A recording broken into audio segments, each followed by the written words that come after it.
Hello everybody and welcome back to the picnic bench series. In today's video we are going to get the sliding dovetails fitted and possibly even attach the top. Let's get going.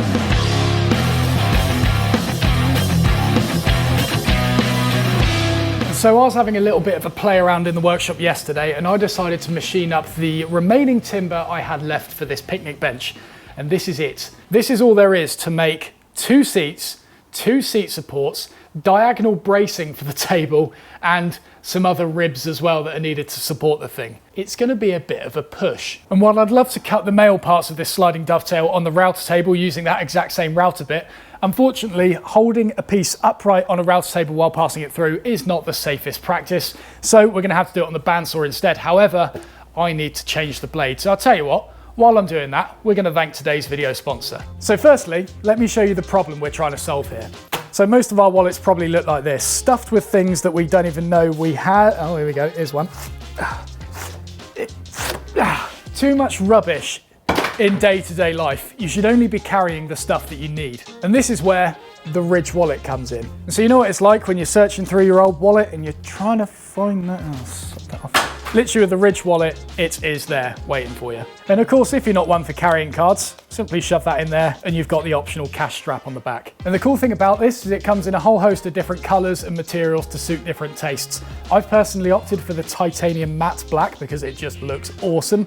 But if you would prefer, you can also get it in carbon fiber, aluminium, titanium in a range of different colors. And as for the overall build quality of this thing, it's got a wonderful tactile feel. It's durable and above all, it looks sleek. And so if you want to join me in the 21st century with less of this sweaty stuff handed over to one another and better security, because this material's RFID blocking by the way, you can use the link in the description below, ridge.com/Estlea, where you can claim your 10% discount using the coupon code listed below. And so thank you very much to Ridge for sponsoring today's video. Let's get back to it. Right, so the bandsaw blade is now changed over. I've got a nice 3/4 inch by 4 TPI on there. Should be really good for this deep ripping. I want to quickly show you how I'm marking out these dovetails. Because as you know, I tend to cut tails first and then trace around them to cut the pins.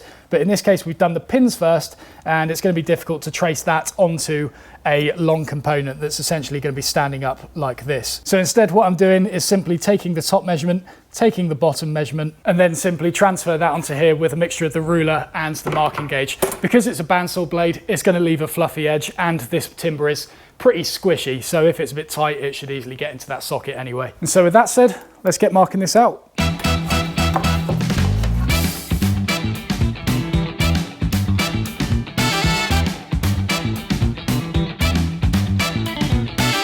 So you can see we're going right up to the corners of this material, which is why I chose to use a bandsaw as opposed to try and hand saw these, because there's no end grain there to start the saw on. Because you know, of course, I would have loved to hand saw these out by hand.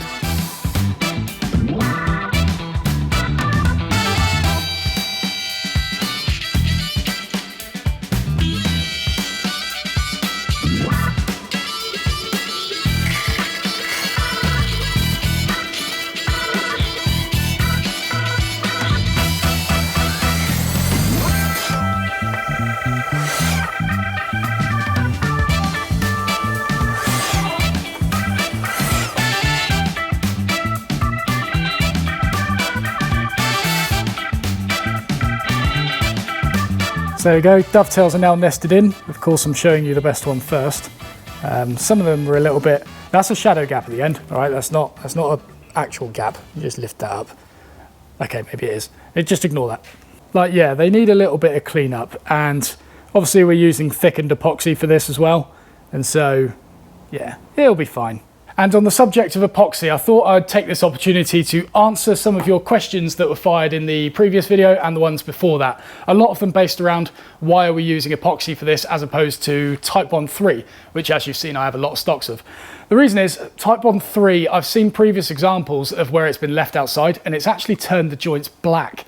Don't know why, weathering or something like that, but with such a pale timber like cedar that's actually due to turn a whitey silver with time, the last thing I want is a dark stain over every single joint, whereas epoxy with microfibers and some sort of thickening agent, it will always stay that exact same color and it's probably stronger than Titebond anyway. Of course, the downside to this being it is disgusting to try and clean off because it's like rock solid now. Another question was regarding the top, or it wasn't much of a question, it was more of a pointer. It was regarding these breadboard ends on them and the fact that I glued the entire tenon, and so now we've got cross-grain construction here that may restrict this from being able to expand and contract. This may eventually lead to splitting, twisting, cupping. We don't really know at this point, but the reason I thought I would get away with it is because firstly, cedar doesn't really tend to move that much, apparently. This is the first time I've used it, it's just what I've read, so I don't really know that for sure.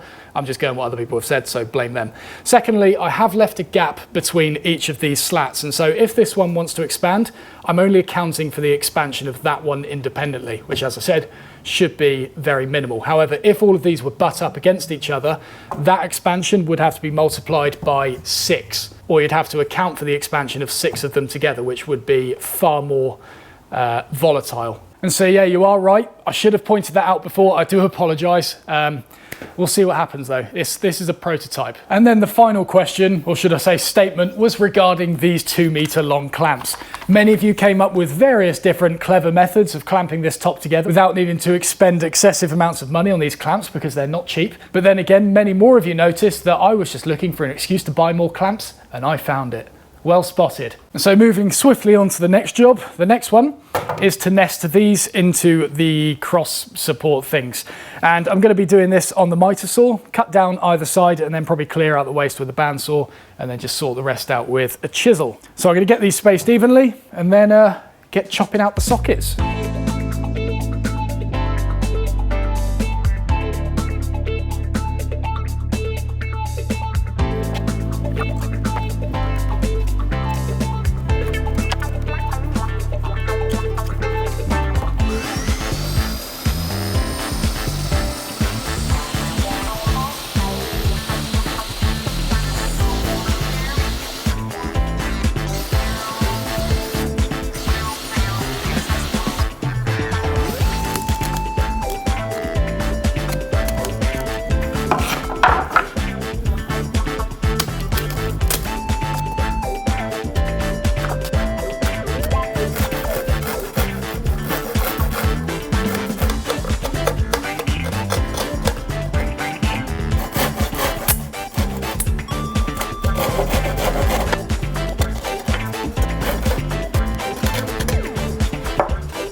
Right, next job, get the seats kind of sorted.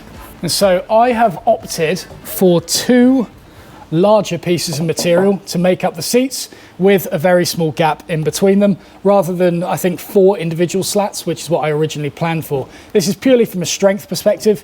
This has got a lot more potential to hold a user's bottom than 4 small slats. But obviously we want to stop flex altogether, which means we need to create some chair supports. So this is simply going to be 2 thin strips, or a single thin strip, sorry, underneath each plank, upright and then screwed in or something like that. I don't really know at this point, and probably just going to domino this in from either end.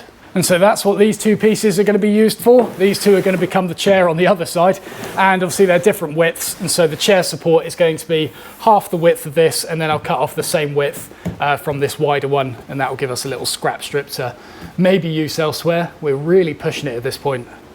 So let's get cutting those chair supports.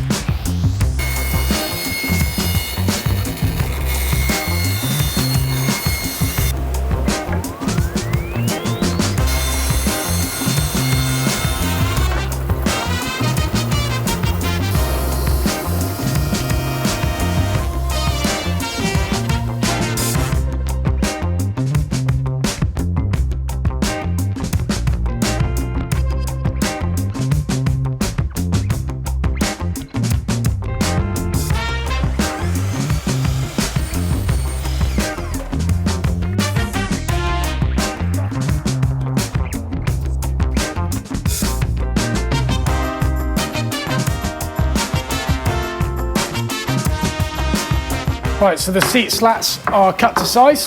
The seat supports are cut to size, and I'll quickly show you how it's going to work.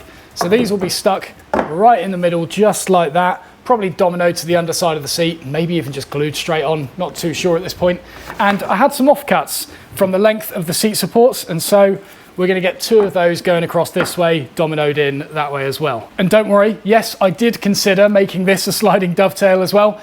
I just didn't want the keyway to be seen on the ends of the seats, unfortunately. So we're going to go for a good old domino in this case. So I'm going to begin marking these out, A to D, match up a seat support with a seat, and then maybe even position these in as well, and just get all of my domino locations marked out.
And there we go. That is a good old bit of progress we made today. So the sliding dovetails on the top now fit. We've got the supporting ribs for the top fitted, and we've started dominoing the seats together, and everything's been pretty much cut to size. We're very close to reaching the amount of material that we have left.